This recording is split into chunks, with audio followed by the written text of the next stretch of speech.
Hey everybody, Earl Harrison from HIMS Incorporated here to talk about the brand new Braille display from HIMS Incorporated called QBraille, and here it is. Look familiar? Yeah, it does to a lot of people.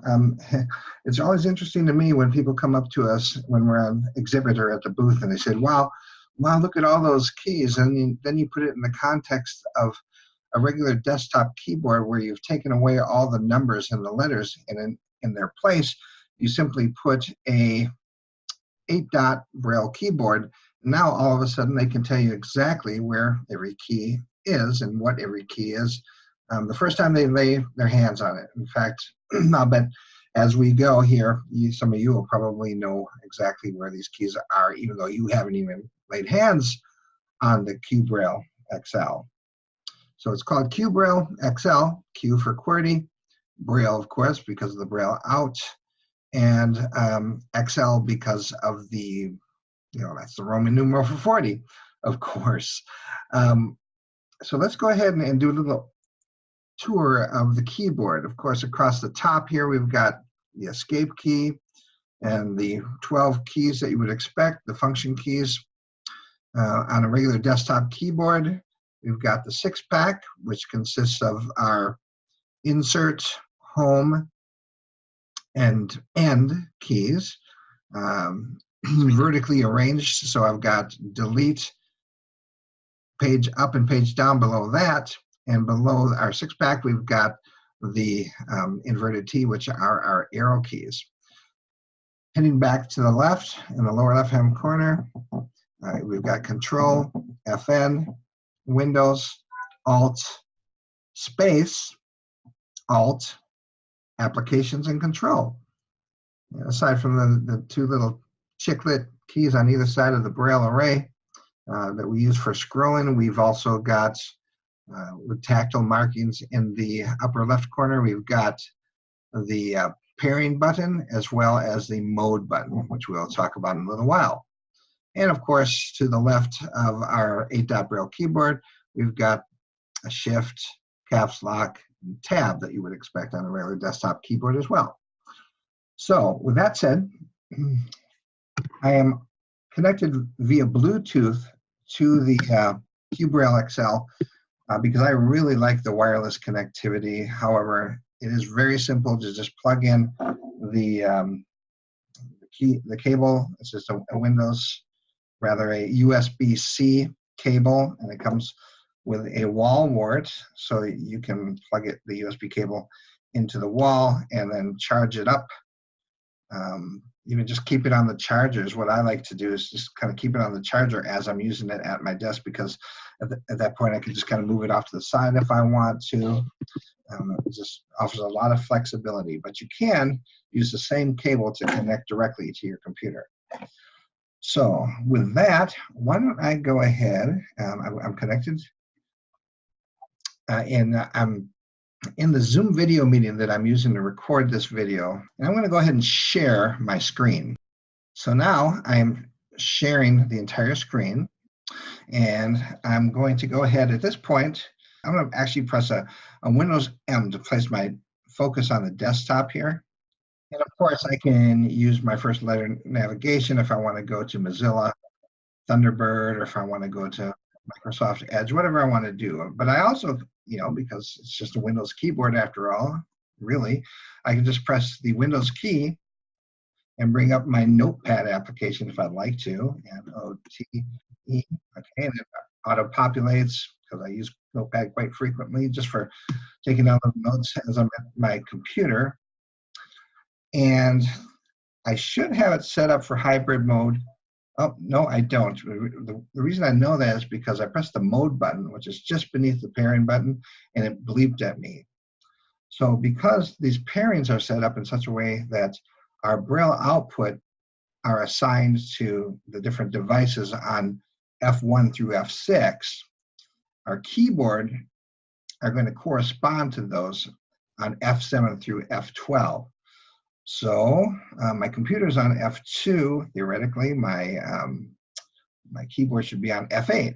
My iPhone's on F1, so the keyboard should be on F7 for my iPhone. So I'm going to go ahead and press Since I'm on my computer, I'm going to press Parian plus F8. And after, wait a second here. And I didn't hear the bleep that I thought I was going to hear, but when I press the mode button, I now see that I've got hybrid mode is on. Basically, the mode key just toggles that on and off. So now, if I want to type in contracted Braille, yeah, we're in computer Braille. So I'm going to press the mode and the pairing key together. This is, kind of as we go here, keyboard, UEB. And I want contracted computer. There's computer Braille. Every time I press the mode and the pairing key, it takes me between. This is US uncontracted. Now we should be in US contracted. Okay, so I'm in my document, and I should be able to type now in contracted Braille. This is a demonstration. DEMONSTRAT. Oops, TION. I'm really not up on my input for UEB quite yet, folks. So forgive me. I'm working on it. Of how to type. Type A. Problem between the keyboard and the chair, folks. On my QBraille. QBRL. Let's see how that turns out. Yeah, it did turn out. So as I'm typing, it is back translating for me as I go. And so I'm kind of in this little buffer. This is what allows me to type in contracted Braille, and when I'm finished typing whatever I want to type, whether it's in an email message or whatever, I just press the escape key.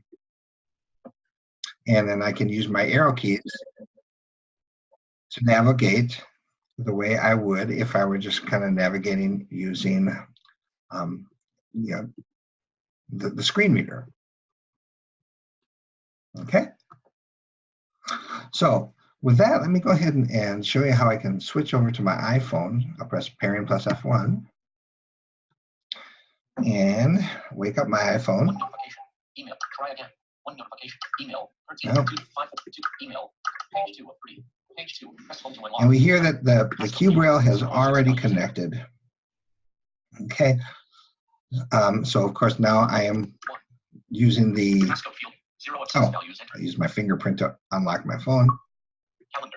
Tuesday. And now, of course, I can use all my voiceover commands for the Braille display to navigate here. So when I'm done with all of that and I want to go off to a meeting or something, and I would like to just use my QBraille as a standalone note taker, I can press backspace with space plus Z.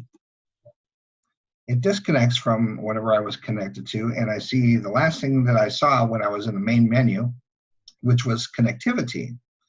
And now I'm basically just functioning as a standalone note taker with note taker, connectivity, Daisy player applications.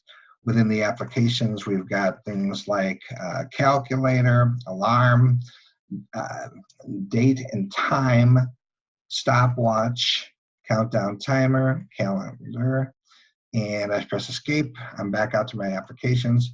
And by the way, in addition to a Daisy text reader, we also have the ability to read PDF documents. So that is a quick overview of the QBraille. If you have any questions, please do give us a call, 512-837-2000.